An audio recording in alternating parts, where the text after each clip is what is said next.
Hello cricket fans, most waited cricket tournament ಇವಾಗ ಬರ್ತಾನೆ ಇದೆ. ಇನ್ನೇನು ಒಂದು ವೀಕ್ ಇದೆ ಅಷ್ಟೇ. Yes, I P L first match RCB versus SRH ನಡೀತಾ ಇದ್ದು ಚಿನ್ನಸ್ವಾಮಿ ಸ್ಟೇಡಿಯಂ ಅಲ್ಲಿ. ಎಲ್ಲರೂ ವೇಟ್ ಮಾಡ್ತಾ ಇದ್ರು RCB ಅವರು ಯಾವಾಗ ಟಿಕೆಟ್ ಅನ್ನ ಓಪನ್ ಮಾಡ್ತಾರೆ ಅಂತ. ಯಾಕಂತ ಹೇಳಿದ್ರೆ ಬೇರೆ ಎಲ್ಲಾ ಟೀಮ್ಗಳು ಅವರವರ ಅಫಿಷಿಯಲ್ ಪಾರ್ಟ್ನರ್ಸು ಅಥವಾ ಬುಕ್ ಮೈ ಶೋ ಅಥವಾ ಡಿಸ್ಟ್ರಿಕ್ಟ್ ಬೈ ಝೊಮ್ಯಾಟೊ ಇಂಥದ್ರಲ್ಲಿ ಟಿಕೆಟ್ ಅನ್ನ ಸೇಲ್ ಮಾಡ್ತಾರೆ. ಇಲ್ಲ ಅಂತ ಹೇಳಿದ್ರೆ ಪೇಟಿಎಂ ಇನ್ಸೈಡರ್ ಅಂತ ಒಂದು ಆಪ್ಷನ್ ಕೂಡ ಇದೆ, ಅದ್ರಲ್ಲಿ ಕೂಡ ಟಿಕೆಟ್ ಸೇಲ್ ಮಾಡ್ತಾರೆ. ಬಟ್ RCB ಅವರು ಯಾವುದೇ ರೀತಿಯಾದಂಥ ಟಿಕೆಟ್ ಅನ್ನ ಯಾವುದೇ ರೀತಿಯಾದಂಥ ವೆಬ್ಸೈಟ್ಗಳಲ್ಲಿ ಸೇಲ್ ಮಾಡಲ್ಲ. ಅವ್ರದ್ದೇ ಆದಂಥ ಒಂದು ಅಫಿಷಿಯಲ್ ವೆಬ್ಸೈಟ್ ಇದೆ, ಎಲ್ರಿಗೂ ಗೊತ್ತಿರುವಂಥದ್ದೇ RCB ಅಫಿಷಿಯಲ್ ವೆಬ್ಸೈಟ್ ಅಂತ. ಇದೇ ಒಂದು ವೆಬ್ಸೈಟಲ್ಲಿ ಟಿಕೆಟ್ ಅನ್ನು ಸೇಲ್ ಮಾಡೋದು.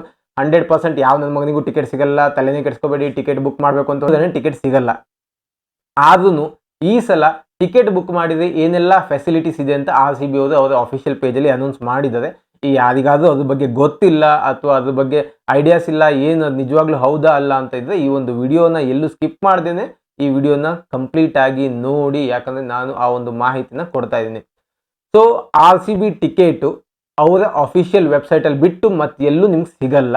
ಅವರ ಅಫಿಷಿಯಲ್ ವೆಬ್ಸೈಟಿಗೆ ಕ್ಲಿಕ್ ಮಾಡಿ ವೇಟ್ ಮಾಡಿ, ಟಿಕೆಟ್ ಸಿಕ್ಕಿದ್ರೆ ನಿಮ್ಮ ಪುಣ್ಯ, ಟಿಕೆಟ್ ಸಿಕ್ಕಿಲ್ಲ ಅಂದರೆ ಅಷ್ಟೇ ಹೋಯಿತು. RCB ಅವರು ಸ್ಟಾರ್ಟಿಂಗಲ್ಲಿ 4 ಡೇಟ್ ಕೊಟ್ಟಿದ್ರು, 18, 19, 20, 21. ಈ 4 ದಿವಸದಲ್ಲಿ ನಾವು ಟಿಕೆಟನ್ನು ರಿಲೀಸ್ ಮಾಡ್ತೀವಿ ಅಂತ ಹೇಳಿದ್ರು. ಆದರೆ ಬಡ್ಡಿ ಮಕ್ಕಳು ಯಾವ ಟೈಮಿಗೆ ಮಾಡ್ತೀವಿ ಅಂತ ಹೇಳಲಿಲ್ಲ ಎಲ್ಲೂ. ಸೊ ನಾವು ಆ 4 ದಿವಸ ವೇಟ್ ಮಾಡಬೇಕಂತೆ. ಅದರಲ್ಲಿ ಇವಾಗ 18, 19, 20 ಮುಗಿದೋಯ್ತು. ಇವತ್ತು 21 ಶನಿವಾರ ಬೆಳಗ್ಗೆ 10 ಗಂಟೆಯಿಂದನೇ RCB ಅಫಿಷಿಯಲ್ ವೆಬ್ಸೈಟ್ ಕೆಲಸ ಮಾಡ್ತಾ ಇಲ್ಲ, ಬಂದ್ ಬಿದ್ದುಂಟು. ಎಷ್ಟು ಜನ ನುಗ್ಲಿ, ಅವ್ರ ಹತ್ರ ಕೆಪಾಸಿಟಿ ಇಲ್ಲ ಅಂದಮೇಲೆ ಆ ಅಫಿಷಿಯಲ್ ವೆಬ್ಸೈಟ್ನ ಅವರು ಇಟ್ಕೋಬಾರ್ದು, ಬೇರೆ ಪಾರ್ಟ್ನರ್ಸ್ ಜೊತೆ ಟಿಕೆಟ್ನ ಸೇಲ್ ಮಾಡಬೇಕು, ಅದು ಹಾಳಾಗಿ ಹೋಗಲಿ. ಇನ್ನು ಒಂದು ವೇಳೆ ನಿಮಗೆ ಟಿಕೆಟ್ ಸಿಕ್ತು ಅಂತ ಹೇಳಿದರೆ ಇದು ಯಾವುದೇ ರೀತಿಯಾದ ಫಿಸಿಕಲ್ ಟಿಕೆಟ್ ಅಲ್ಲ, ಇದು ಬಂದುಬಿಟ್ಟು ಸ್ಕ್ಯಾನಿಂಗು. ನಿಮಗೊಂದು ಲೈವ್ ಸ್ಕ್ಯಾನಿಂಗು ನಿಮ್ಮ ಇಮೇಲ್ಗೆ ಅಥವಾ ನಿಮ್ಮ ನಂಬರ್ಗೆ ಅಥವಾ ಏನು ಮೆಸೇಜಲ್ಲಿ ಬರುತ್ತೆ. ಆ ಸ್ಕ್ಯಾನಿಂಗಲ್ಲಿ ಒಂದು ಬ್ಲೂ ಕಲರ್ ಲೈನು ರೊಟೇಟ್ ಆಗ್ತಾನೆ ಇರುತ್ತೆ.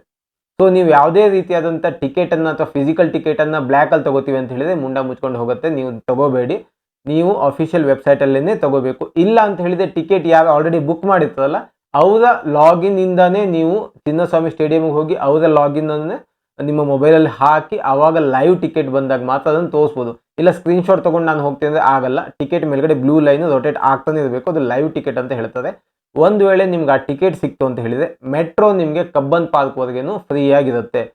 ನಿಮಗೆ ಏನೊಂದು ಟಿಕೆಟಿಂದು ಸ್ಕ್ಯಾನ್ ಕೋಡ್ ಬರುತ್ತಲ್ಲ ಅದ್ರ ಜೊತೆಗೆ ಮತ್ತೊಂದು QR ಕೋಡ್ ಕೂಡ ಬರುತ್ತೆ. ಆ QR ಕೋಡನ್ನು ಮೆಟ್ರೋದಲ್ಲಿ ಹೋಗಿ ಸ್ಕ್ಯಾನ್ ಮಾಡಿದರೆ ನಿಮಗೆ ಕಬ್ಬನ್ ಪಾರ್ಕ್ವರೆಗೂ ನೀವು ಹೋಗಬಹುದು.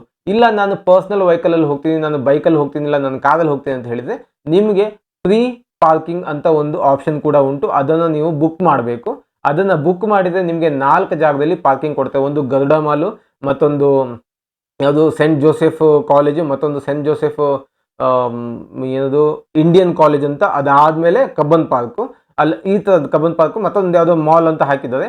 ಇದಿಷ್ಟು 4 ಕಡೆ ನಿಮಗೆ ಪಾರ್ಕಿಂಗ್ಗೆ ಜಾಗ ಸಿಗುತ್ತೆ.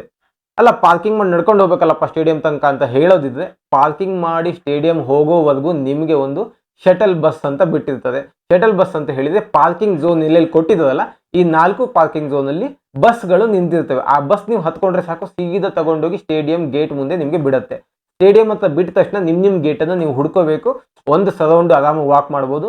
ಅಲ್ಲಿಂದ ಒಳಗಡೆ ಹೋಗಿ ಮ್ಯಾಚ್ ನೋಡಿಕೊಂಡು ಆಚೆ ಬಂದಾಗ ಮತ್ತೆ ಆ ಶಟಲ್ ಬಸ್ಸಲ್ಲಿ ನಿಂತ್ಕೊಂಡಿರುತ್ತೆ. ಶಟಲ್ ಬಸ್ ಹತ್ಕೊಳ್ಳಿ, ಅದಾದಮೇಲೆ ಮತ್ತೆ ನಿಮ್ಮ ಪಾರ್ಕಿಂಗ್ ಝೋನಿಗೆ ಹೋಗಿ ಗಾಡಿ ತೊಗೊಳ್ಳಿ, ಮನೆಗೆ ಹೋಗಿ. ಇದೆಲ್ಲ ಸೇಫ್ಟಿ ಯಾಕೆ ಮಾಡಿದ್ದು ಅಂತ ಹೇಳಿದರೆ ಲಾಸ್ಟ್ ಟೈಮು ಸ್ಟ್ಯಾಂಪೇಡ್ ಆಗಿ 11 ಜನ ಸತ್ತೋದು ಸ್ಟೇಡಿಯಮಲ್ಲಿ. ಅದಕ್ಕೋಸ್ಕರ ವೆಂಕಟೇಶ್ ಪ್ರಸಾದ್ ಅವರು ಏನು KC ಅದು ಚೇರ್ಮನ್ ಆದಮೇಲೆ, ಚೇರ್ಪರ್ಸನ್ ಆದಮೇಲೆ ಇದೆಲ್ಲ ಪ್ರೊಸೀಜರ್ನ ಫಾಲೋ ಮಾಡಿದ್ದಾರೆ. ಈವನ್ ಗ್ರೌಂಡಲ್ಲೂ ಕೆಲವೊಂದು ಡೆವಲಪ್ಮೆಂಟ್ನ ಮಾಡಿದ್ದಾರೆ. ಅದೊಂದು ಸಪ್ರೇಟ್ ವಿಡಿಯೋದಲ್ಲಿ ಹಾಕ್ತೀನಿ. ಸೊ ನೀವು ಟಿಕೆಟ್ ಬುಕ್ ಮಾಡಿದರೆ ನಿಮ್ಗೆ ಇಷ್ಟೆಲ್ಲ ಫೆಸಿಲಿಟೀಸ್ ಇದೆ. ಒಂದು ಶಟಲ್ ಬಸ್ ಇದೆ, ಆಮೇಲೆ ಮೆಟ್ರೋ ಫ್ರೀ ಆಗಿರುತ್ತೆ, ಆಮೇಲೆ ಪ್ರೀ ಪಾರ್ಕಿಂಗ್ ಅಂತ ಹೇಳಿ 4-5 ಕಡೆ ಜಾಗನೂ ಕೊಟ್ಟಿದ್ದಾರೆ. ಸೊ ನೀವು ಆರಾಮಾಗಿ ಮ್ಯಾಚ್ ನೋಡ್ಕೊಂಡು ವಾಪಸ್ ಬರ್ಬೋದು, ಒಂದು ವೇಳೆ ನಿಮಗೆ ಟಿಕೆಟ್ ಸಿಕ್ಕಿದ್ರೆ ಮಾತ್ರ. ಇನ್ನೊಂದು ಬಿಗ್ ಅಪ್ಡೇಟ್ ಏನಪ್ಪ ಅಂತ ಹೇಳಿದರೆ, ಟಿಕೆಟ್ ಪ್ರೈಸು ಯಾರ್ಯಾರು 1500 ಮಿನಿಮಮ್ ಆಗಿರುತ್ತೆ ಅಂತ ಅಂದ್ಕೊಂಡಿದ್ರೆ ಅದು ಖಂಡಿತ ತಪ್ಪು. ಯಾಕಂತ ಹೇಳಿದರೆ ಟಿಕೆಟ್ ಪ್ರೈಸನ್ನು 2300 ಮಾಡಿದ್ದಾರೆ. 2300 2700ವರೆಗೂ ಅದು ಮಿನಿಮಮ್ ಟಿಕೆಟ್ ಕಾಸ್ಟ್.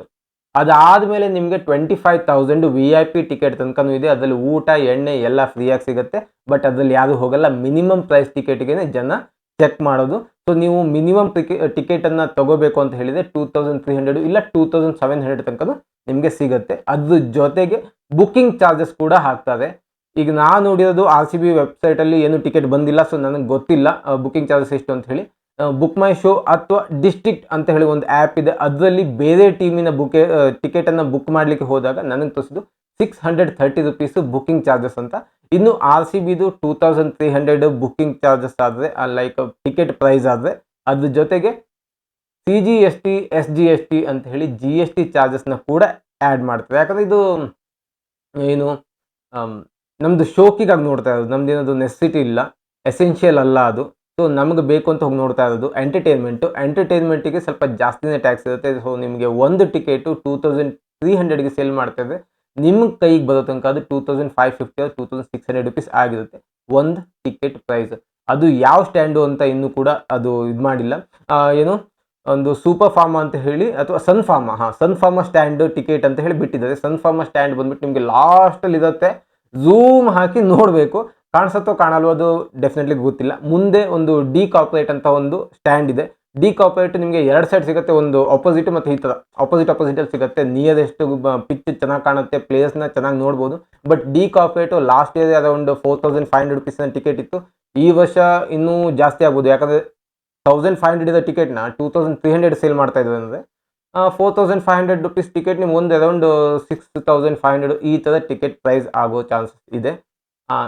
ವಿಷಯ ಅಂದರೆ ಈಗ R C B website open ಆಗ್ತಾಯಿಲ್ಲ. ಬೆಳಗ್ಗೆ 8 ಗಂಟೆ ತನಕ ನಾನು ಬೆಳಗ್ಗೆ 8 ಗಂಟೆಯಿಂದ ಓಪನ್ ಮಾಡಿ ಕೂತಿದ್ದೆ, ಇನ್ನೂ ತನಕ ಅದು ಎರರ್ ಅಂತ ತೋರಿಸ್ತಾ ಇದೆ. 10 ಗಂಟೆ ಆದಮೇಲೆ ವೆಬ್ಸೈಟು ಕೆಲಸ ಮಾಡ್ತಾಯಿಲ್ಲ. ಟಿಕೆಟ್ ಇವಾಗ ಏನು ಗೊತ್ತಾ, ನಾನು ಮತ್ತೆ ಅದು ಸಾಯಂಕಾಲ ಓಪನ್ ಆಗ್ಬೋದು. ವೆಬ್ಸೈಟ್ ಓಪನ್ ಆದಮೇಲೆ ಟಿಕೆಟ್ ಆಲ್ರೆಡಿ ಸೋಲ್ಡ್ ಔಟು 25,000 ಅಥವಾ ಮತ್ತು 18,000 15,000 ಈ ಥರ ಟಿಕೆಟ್ ಅವೈಲೇಬಲ್ ಇದೆ, ಬೇಕಿದ್ರೆ ಬುಕ್ ಮಾಡ್ಕೊಳ್ಳಿ ಅಂತ ತೋರಿಸುತ್ತೆ. ಅದಂತೂ ಯಾವನು ಬುಕ್ ಮಾಡಲ್ಲ, ನಮ್ಮಂಥ ಜನ ಅಂತೂ ಬೇಕಿದ್ದವ್ರು ಮಾಡ್ಕೋತಾರೆ. ಆಲ್ಮೋಸ್ಟ್ ಅಲ್ಲೆಲ್ಲ ಬ್ಲ್ಯಾಕಲ್ಲೇ ಸೇಲ್ ಆಗುತ್ತೆ. ಇವರು ಏನೇ ಮಾಡಿದ್ರು ಏನು ಆರ್ ಸಿ ಬಿ ಫ್ಯಾನ್ಸ್ನ ಎಮೋಷನಲ್ನ ಇವರು ಮನಿಯಾಗಿ ಕನ್ವರ್ಟ್ ಮಾಡ್ಕೋತಾರೆ ಅಷ್ಟೇ. ನಾವು ಪೆದ್ದ ಜನ ಆರ್ ಸಿ ಬಿ ಅಂತ ಅದ್ರ ಹಿಂದ್ಗಡೆನೇ ಹೋಗ್ತೀವಿ. ನಮ್ಮನ್ನು ನೋಡಿ ಅವರು ಈ ಬಕ್ರಾಗಳು ಬಂತು ಅಂತ ಕಡ್ದು ಮಸಾಲೆ ಹಾಕಿ ತಿಂದು ತೇಗ್ತದೆ ಅಷ್ಟೇ. ಸೊ ಮುಂದಿನ ವಿಡಿಯೋದಲ್ಲಿ ಮತ್ತೊಂದು ಅಪ್ಡೇಟ್ ಜೊತೆಗೆ ಬರ್ತೀನಿ. ವೆದರ್ ನಿಮಗೆ ಆರ್ ಸಿ ಬಿ ಟಿಕೆಟ್ಸ್ ಬೇರೆ ಕಡೆ ಅವೈಲೇಬಲ್ ಇದೆಯೋ ಇಲ್ಲವೋ, ಅಥವಾ ಇವ್ರೇನಾದರೂ ಹೊಸದಾಗಿ ಬೇರೆ ಸೆಲ್ಲಿಂಗ್ ಪಾರ್ಟ್ನರ್ ಅಥವಾ ಏನು ಟಿಕೆಟ್ ಬುಕಿಂಗ್ ಪಾರ್ಟ್ನರ್ ಅಂತ ಹೇಳಿ ಬೇರೆ ವೆಬ್ಸೈಟಲ್ಲಿ ಸೇಲ್ ಮಾಡ್ತಾರೋ, ಅಥವಾ ಎಲ್ಲರೂ ಬ್ಲ್ಯಾಕಲ್ಲಿ ಸಿಗುತ್ತೋ, ಇದೆಲ್ಲ ವಿಷಯನ ಮುಂದಿನ ವಿಡಿಯೋದಲ್ಲಿ ತಿಳಿಸ್ಕೊಡ್ತೀನಿ. ಅಲ್ಲಿವರೆಗೂ ಟಾಟಾ, ಬಾಯ್ ಬಾಯ್, ಟೇಕ್ ಕೇರ್.